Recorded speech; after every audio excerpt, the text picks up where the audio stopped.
بنی اسرائیل جب خدا کی نافرمانی میں حد سے زیادہ بڑھ گئے تو خدا نے ان پر ایک ظالم بادشاہ بخت نصر کو مسلط کر دیا، جس نے بنی اسرائیل کو قتل کیا، گرفتار کیا اور تباہ کیا، اور بیت المقدس کو برباد و ویران کر ڈالا۔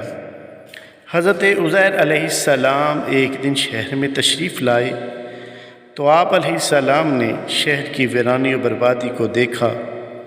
تمام شہر میں پھرے، کسی شخص کو وہاں نہ پایا۔ شہر کی تمام عمارتوں کو منہدم دیکھا۔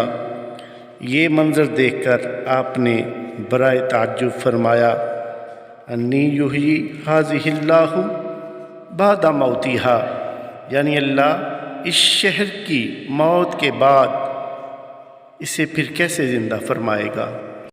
آپ ایک دراز گوش پر سوار تھے اور آپ علیہ السلام کے پاس اپنے برتن کھجور اور ایک پیالہ انگور کے رس کا تھا۔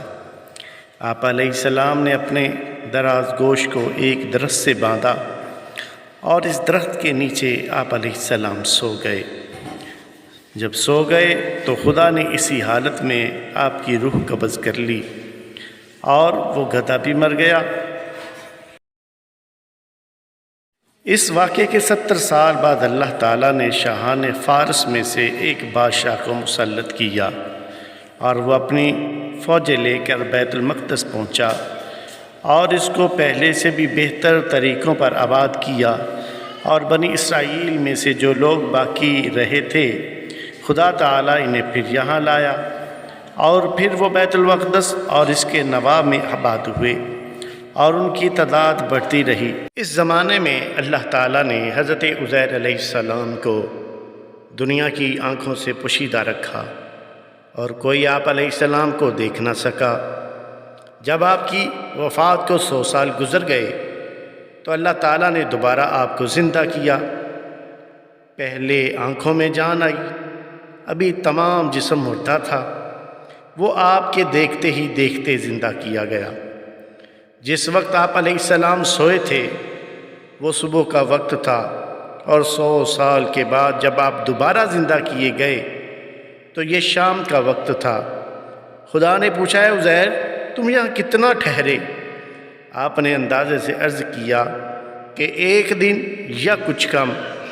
آپ کا خیال یہ ہوا کہ یہ اسی دن کی شام ہے جس کی صبح کو سوئے تھے۔ خدا نے فرمایا، بلکہ تم تو 100 برس ٹھہرے ہو۔ اپنے کھانے اور پانی یعنی کھجور اور انگور کے رس کو دیکھو کہ ویسے ہے، اس میں بو تک نہیں آئی، اور اپنے گدھے کو بھی ذرا دیکھیے۔ آپ علیہ السلام نے دیکھا تو وہ مرا ہوا اور گل چکا تھا، اعضاء اس کے بکھرے ہوئے اور ہڈیاں سفید چمک رہی تھیں۔ آپ علیہ السلام کی نگاہ کے سامنے اللہ تعالیٰ نے اس گدھے کو بھی زندہ فرمایا۔ پہلے اس کے اجزاء جمع ہوئے اور اپنے اپنے موقع پر آئے۔ ہڈیوں پر گوشت چڑھا، گوشت پر کھال آئی، بال نکلے، پھر اس میں روح آئی، اور آپ علیہ السلام کے دیکھتے ہی دیکھتے وہ اٹھ کھڑا ہوا اور آواز کرنے لگا۔ آپ علیہ السلام نے اللہ تعالیٰ کی قدرت کا مشاہدہ کیا اور فرمایا، میں جانتا ہوں کہ اللہ تعالیٰ ہر شے پر قادر ہے۔ پھر آپ اپنی سواری پر سوار ہو کر اپنے محلے میں تشریف لائے۔ آپ علیہ السلام کو کوئی پہچانتا نہ تھا۔ اندازے سے آپ علیہ السلام اپنے مکان پر پہنچے۔ عمر آپ کی وہی 40 سال کی تھی۔ ایک ضعیف بڑھیا ملی جس کے پاؤں رہ گئے تھے اور وہ نابینا ہو گئی تھی۔ وہ آپ علیہ السلام کے گھر کی باندھی تھی اور اس نے آپ علیہ السلام کو دیکھا تھا۔ آپ علیہ السلام نے اس سے پوچھا کہ یہ عزیر کا مکان ہے؟ اس نے کہا ہاں، مگر عزیر کو گم ہوئے 100 برس گئے ہیں۔ یہ کہہ کر خوب روئی۔ آپ علیہ السلام نے فرمایا، اللہ تعالیٰ نے مجھے 100 برس مردہ رکھا، پھر زندہ کیا۔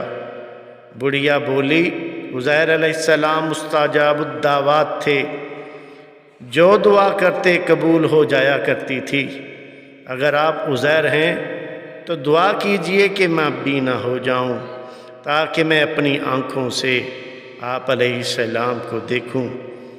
آپ علیہ السلام نے دعا کی تو وہ بینا ہو گئی۔ پھر آپ علیہ السلام نے اس کا ہاتھ پکڑ کر فرمایا خدا کے حکم سے اٹھ۔ یہ فرماتے ہی اس کے مارے ہوئے پاؤں بھی درست ہو گئے اور اس نے آپ علیہ السلام کو دیکھ کر پہچانا اور کہا میں گواہی دیتی ہوں کہ آپ بے شک عزیر ہی ہیں۔ پھر وہ آپ کو محلے میں لے گئی۔ وہاں ایک مجلس میں آپ کے فرزند تھے جن کی عمر 118 سال کی ہو چکی تھی، اور آپ کے پوتے بھی تھے جو بوڑھے ہو چکے تھے۔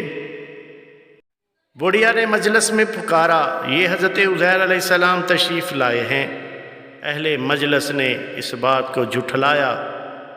اس نے کہا مجھے دیکھو، میں اب آپ علیہ السلام کی دعا سے بالکل تندرست اور بینا ہو گئی ہوں۔ لوگ اٹھے اور آپ علیہ السلام کے پاس آئے۔ آپ علیہ السلام کے فرزند نے کہا والد صاحب کے شانوں کے درمیان سیاہ بالوں کا ایک ہلال تھا، جس میں مبارک کھول کر دیکھا گیا تو وہ موجود تھا۔ خدا کی نافرمانی کا ایک نتیجہ یہ بھی ہے کہ ظالم حاکم مسلط کر دیے جاتے ہیں اور وہ ملک برباد و ویران ہو جاتے ہیں، اور اللہ تعالیٰ بڑی قدرتوں کا مالک ہے، جو وہ چاہے کر سکتا ہے۔ اور ایک دن اس نے سب کو دوبارہ زندہ کر کے اپنے حضور بلانا ہے اور حساب لینا ہے۔ اور یہ بھی معلوم ہوا کہ نبی کا جسم موت وارد ہونے کے بعد بھی صحیح و سلامت رہتا ہے۔ ہاں، جو گدھے ہیں وہی مر کر مٹی میں مل جاتے ہیں اور مٹی ہو جاتے ہیں۔